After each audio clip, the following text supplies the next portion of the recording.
The chair recognizes the gentleman from Kansas, Mr. Huelskamp, for 5 minutes. Without objection.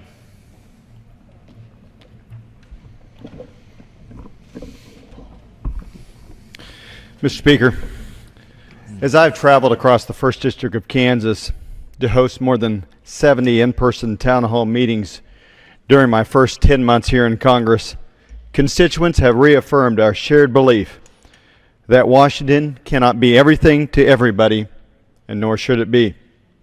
They have told me they can and want to do more with less.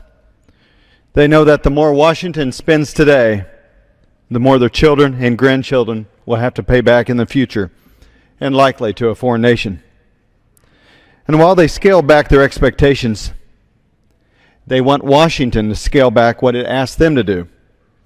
The ever-tightening grip and imposition of the federal bureaucracy's explosive, counterproductive, and unnecessary burdens are killing America's agriculture industry. Today I will introduce the Farm Act of 2011, Freeing Agriculture to Reap More Act. I am unveiling it today in light of the pending ag discussions we hear are occurring in the Super Committee.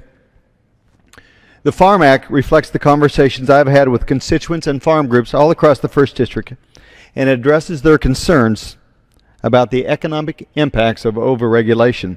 In essence, the Farm Act adds a regulatory title to the Farm Bill.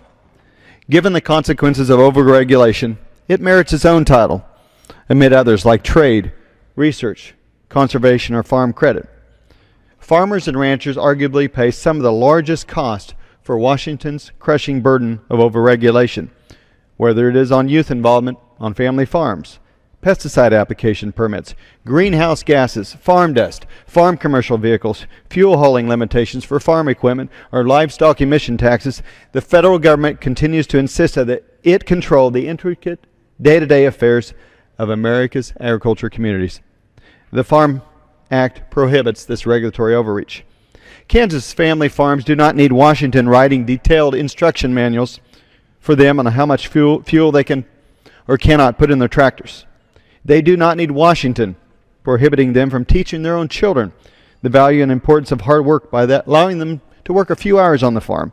And they most certainly do not need Washington imposing taxes on them for supposed greenhouse gases emitted by their livestock.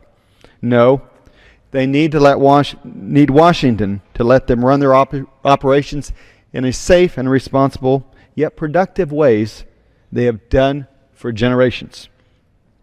The Farm Act allows our family farms to continue the family tradition without fear of expensive and unnecessary regulations. Like the families that live and the farms that operate in rural America, small towns in the 1st District of Kansas also have no need for additional instruction from Washington. That is why the Farm Act prohibits funding for the newly established White House Rural Council. Rural communities are the embodiment of family and entrepreneurial freedom, and this council seeks to replace that freedom with centralized planning schemes. We simply cannot afford more of the President's failed approaches. I urge my colleagues to join me in supporting the Farm Act of 2011. It's time to stop the overregulation of America's farmers and ranchers and ag communities in rural America. It's time to put an end to Washington's distrust of America's growers, ranchers, and producers, as well as all of rural America. And I yield back the balance of my time, Mr. Speaker.